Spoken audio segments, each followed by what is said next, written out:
Quien gana el relato de la historia, gana el poder. Eso es una ley histórica que nos enseñan las ciencias políticas,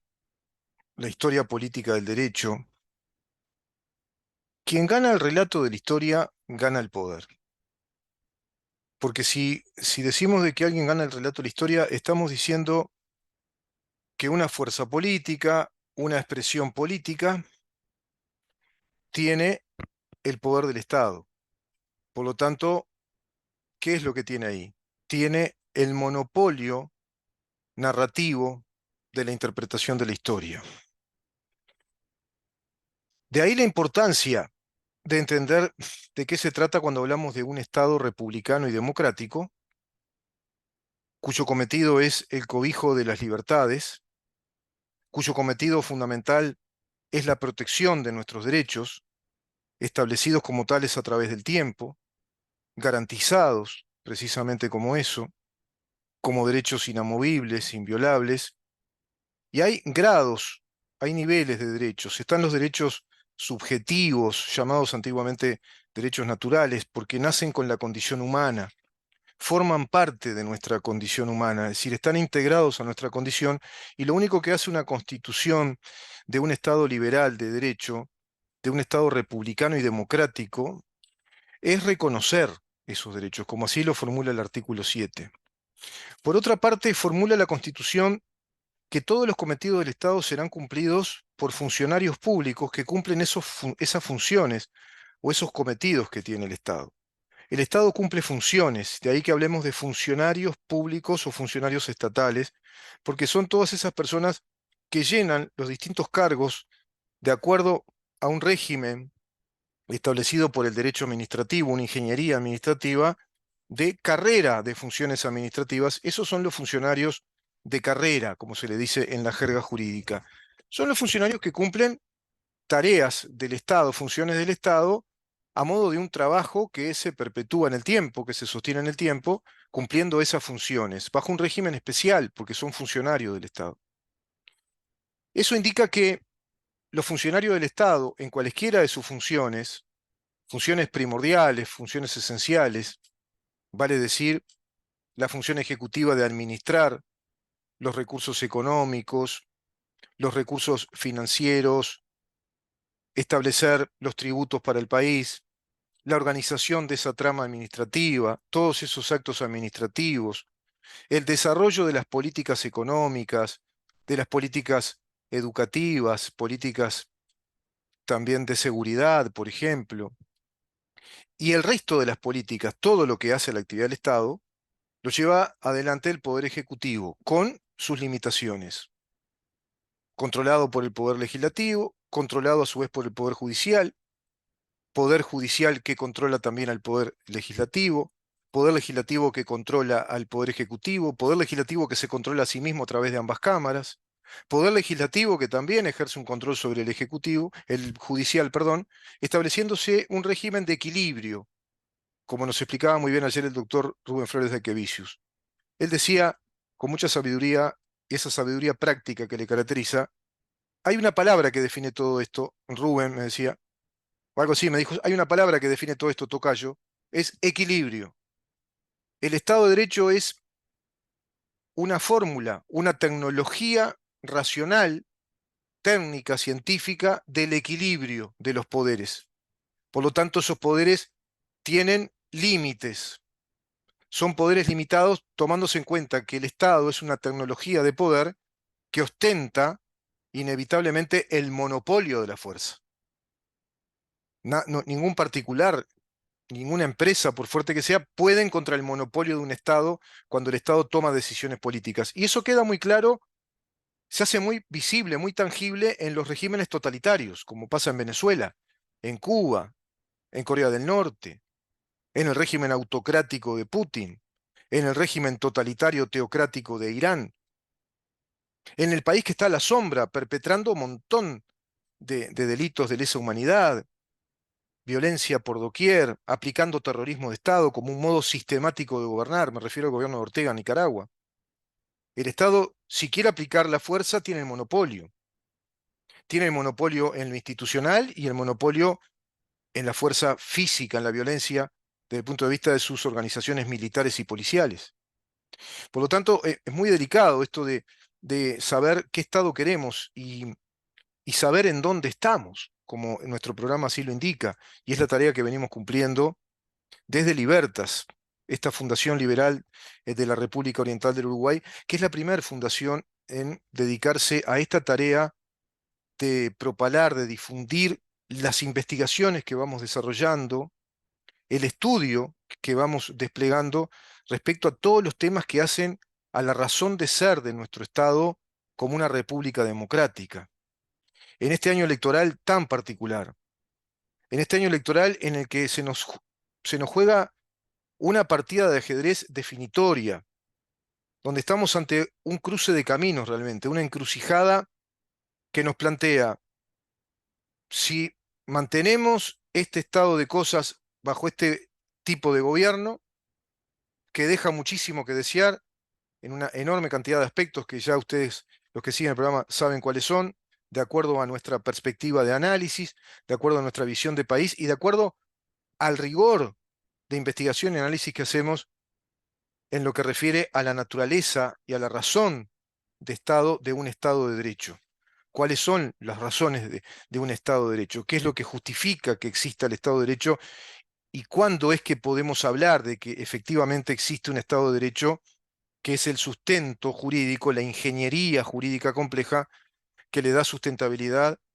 a un régimen político democrático, representativo, republicano? Rotación de poder, libertad de expresión, libertad de partidos, separación de poderes, poderes limitados del Estado, y una legislación que esté siempre ajustada a la Constitución, generando Estado de Derecho, vale decir, que estemos gobernados por las leyes que responden a los principios constitucionales que protegen nuestros derechos fundamentales o sustanciales, inviolables, como el derecho a la vida, al honor de nuestra vida, a la libertad, el derecho a la seguridad, a tener seguridad en todos los ámbitos de nuestra vida, seguridad jurídica, ni que hablar, el derecho a la propiedad y al trabajo. Si no tenés trabajo, no tenés honor, no tenés seguridad. El trabajo es el que te genera honorabilidad, te hace crecer como persona, te hace hombre o mujer. El desarrollo del trabajo legítimo, como dice el artículo 36, esa legítima actividad profesional, comercial, industrial, empresarial o cualquier tipo de legítima actividad, la docencia, educarte a sí mismo, a ti mismo, educarte por la vía formal o como autodidacta, no interesa, el tema es educarte, estudiar, investigar, cultivarte, dice la Constitución, el cultivo propio, es decir, el autodesarrollo de tu conocimiento, de tus capacidades intelectivas, de tus capacidades emocionales que van creciendo de acuerdo al crecimiento de tu desarrollo intelectivo o intelectual, tener masa crítica. Todo eso hace a un Estado libre, de sociedad abierta, un modelo democrático representativo. Y todo eso es lo que no quiere el Frente Amplio. El Frente Amplio pugna, batalla, se organiza, se emocionan por un modelo como el que está instalado en Venezuela, por un modelo como el que se formula en el año 2005, socialismo del siglo XXI, como un modelo que está instalado desde el Foro de San Pablo y Grupo de Puebla, como el modelo que tiene también Nicaragua, como el modelo de Cuba,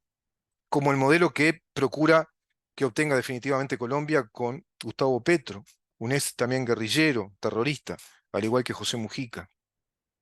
y que todos los frentistas que nos gobernaron y que integraron grupos armados que atentaron contra nuestro Estado de Derecho, contra nuestra democracia, contra nuestras instituciones, contra nuestra población, desde el año 1962 hasta entrado el año 1976. Y el Uruguay debió, desde sus fuerzas políticas en plena democracia, tomar la decisión de apelar a los artículos 31 y 168, numeral 17 de la Constitución de la República, estableciendo el principio de la seguridad nacional, un principio rector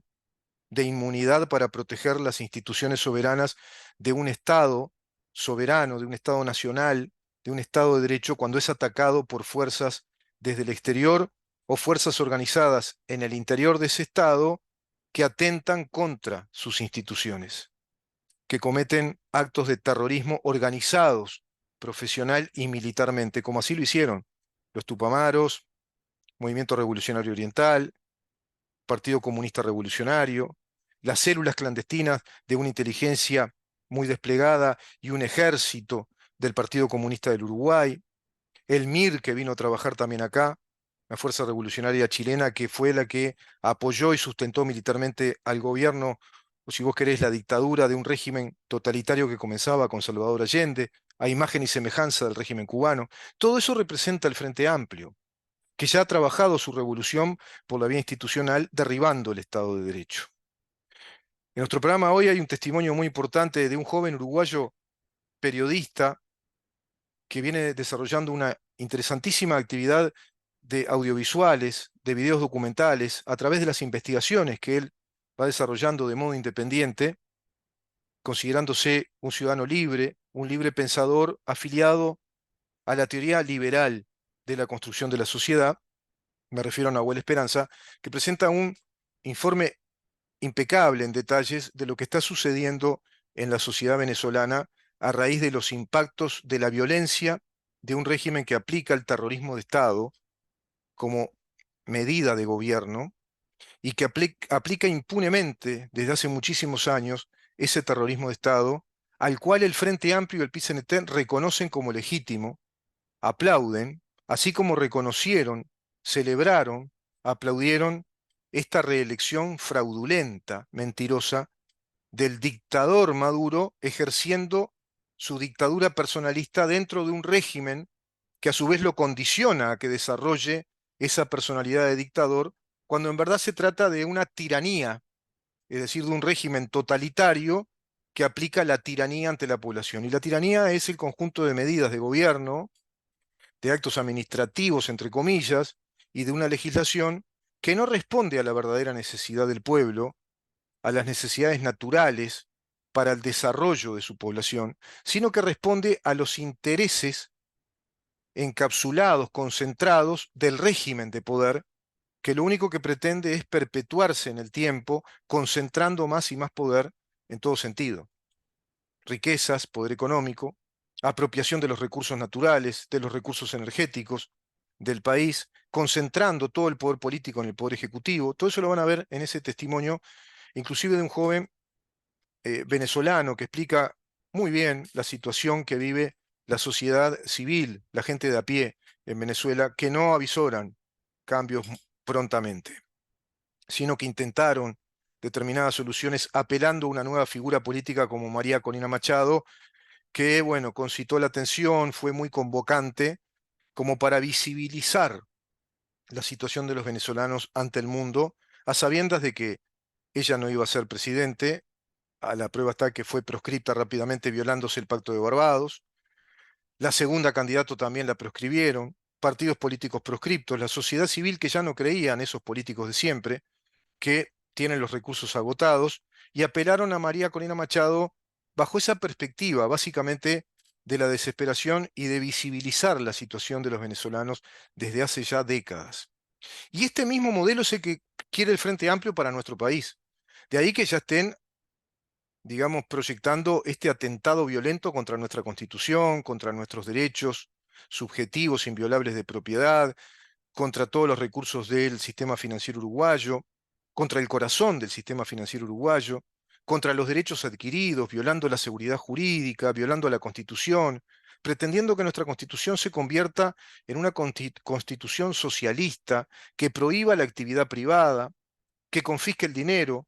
que nuestro Estado sea un Estado ladrón, que le robe la plata a 1.600.000 uruguayos, a tres empresas que trabajan hace 26 años en el Uruguay, que directamente robe esos 26.000 millones de dólares.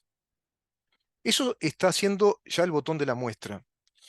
Dentro de un proceso que voy a ver si puedo resumirlo antes de recibir al diputado Conrado Rodríguez, y después, en otro momento del programa, quiero dar un informe de Libertas sobre la situación de 55 países en los que se prohíbe la libertad, donde la libertad está considerada un delito. y te van metiendo el tema de la lucha social, de la justicia social, te van metiendo en la emoción la idea de héroes de la historia que liberaron al pueblo de fatales y malditos capitalistas, concentradores del poder, especuladores. Metieron luego todo el relato falso, anticientífico, de una sociedad heterosexual, machista, discriminadora, cuando toda esta narrativa neomarxista está instalando la tiranía de una ideología en nuestros estados. Es totalitaria, no admite el disenso. El régimen comunista, el socialismo del siglo XXI, que es el socialismo marxista-leninista, como así lo explicita el propio Maduro, no admite el disenso. La democracia es un sistema abierto de mayorías y minorías, de rotación en el poder, a través de la libre expresión, del libre uso del periodismo como una tarea fundamental, primordial para el sustento de la democracia, un periodismo serio de investigación, abierto a todas las posibilidades críticas, desde la más amplia perspectiva de las cosas y profundizando en distintos temas para generar masa crítica en la población, pero a su vez tenés que tener el sustento de un sistema educativo que te dé ese capital humano, que capitalice en una sociedad que esté formada, preparada para el desarrollo del uso crítico, del razonamiento, acompasado a ese bien providencial que es el sentido común, conjugándose con la capacidad de razonar, de pensar, de desglosar la realidad. Pero para eso tenés que tener los elementos necesarios que te brinda un sistema de enseñanza, que te da todos esos instrumentos de comprensión, es decir, la historia de las ideas, qué son las ideas políticas, qué es un Estado, una buena formación básica desde la formación en secundaria de lo que son las llamadas ciencias sociales, las humanidades, y por supuesto que también en las ciencias llamadas las ciencias perfectas o ciencias duras, que permiten ese desarrollo del razonamiento, de la capacidad de pensar, de razonar correctamente. A todo eso obedece los fundamentos de la libertad, como dice esa genial frase que ya para mí es proverbial, es un proverbio que le da título a un genial libro de Friedrich Hayek, Los fundamentos de la libertad. Y el Frente Amplio es todo lo contrario de los fundamentos de la libertad. El Frente Amplio representa los fundamentos del emocionalismo, del tribalismo, de la conducta colectivizada, del ser humano como individuo minimizado a la expresión de un todo, cobijados en un programa ideológico que los hace pensar a todos por igual, como si fueran eso, robots con los mismos chips y los mismos programas de pensamiento. Lo cierto es que Uruguay está viviendo en el corazón de las tinieblas. Voy a repasar un poco lo que dije ayer desde una crónica de Alfredo Lara, quien es periodista, profesor también en Ciencias de la Comunicación, Facultad de Ciencias de la Comunicación, empresario de las comunicaciones. Apuntes de mi parte sobre lo que él dice y sobre una nota de Ramiro Pizabarro, porque la unión hace la fuerza. Es así. Me decía mi querida amiga, la escritora Mercedes Vigil, no cabe duda que todos nosotros somos mejor que uno solo. Es así. Todos los que procuramos un mundo libre, un mundo abierto al desarrollo de las personas, un mundo humanizado, como diría Ferenc, Benjamin Ferenc, un mundo humanizado con una justicia humanizada, un mundo humanizado con estados que tengan un sistema político y jurídico humanizado. Bueno, somos mucho mejor cuando somos varios, cuando estamos juntos que cuando hay uno solo. En el marco histórico de 15 años de gobiernos del Frente Amplio, se visualiza claramente un proceso de deterioro de todo esto que acabo de decir, porque se produce un proceso de deterioro de nuestros poderes del Estado. Y esa es una de las estrategias que desarrolla el populismo revolucionario como una nueva fenomenología política instalada en nuestro continente hace décadas. Y es que cuando las izquierdas asumen que no deben hablar ya más como partidos ideológicos de vanguardia desde principios ideológicos, sino que deben imponer un discurso abierto a la población como una propuesta nacional de gobierno. Eso es el populismo. Pero en esa abierta propuesta de gobierno como una alternativa viable a otras propuestas que no son marxistas, que no son socialistas, y que se han difuminado mucho en nuestro continente, porque cuesta mucho decir qué expresión política en América Latina, acá concretamente en Uruguay, por ejemplo, es directamente opuesta a una perspectiva colectivista, estatista, pero por lo menos en Uruguay hay toda una propuesta política que no es marxista,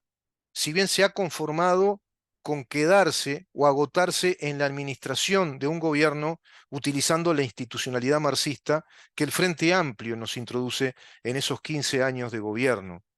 después de los desastres que hizo antes, provocando toda esa guerra,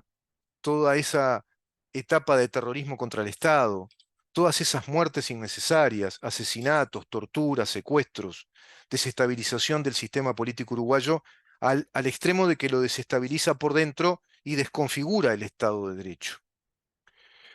Hoy por hoy están en el extremo de ir por este plebiscito para destrozar la Constitución de la República, para hacerla entrar en graves contradicciones a sí misma,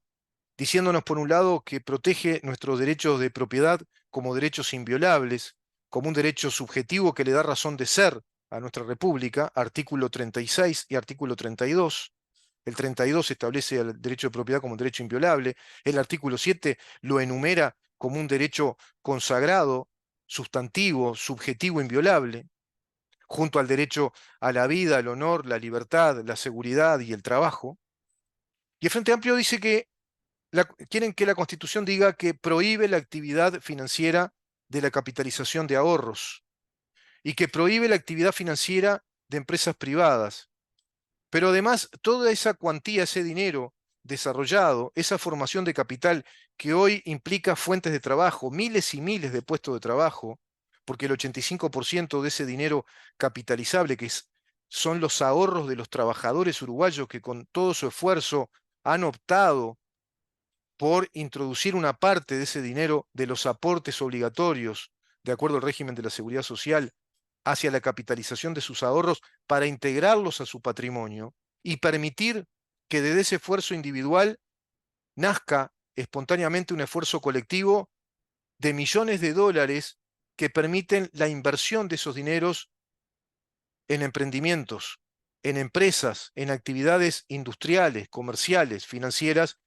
que son sustentables económicamente porque generan ganancia, generan rentabilidad. De ahí que esos ahorros sean capitalizables por un sistema compuesto, de interés compuesto. Por lo tanto, vas incorporando capital por el simple hecho de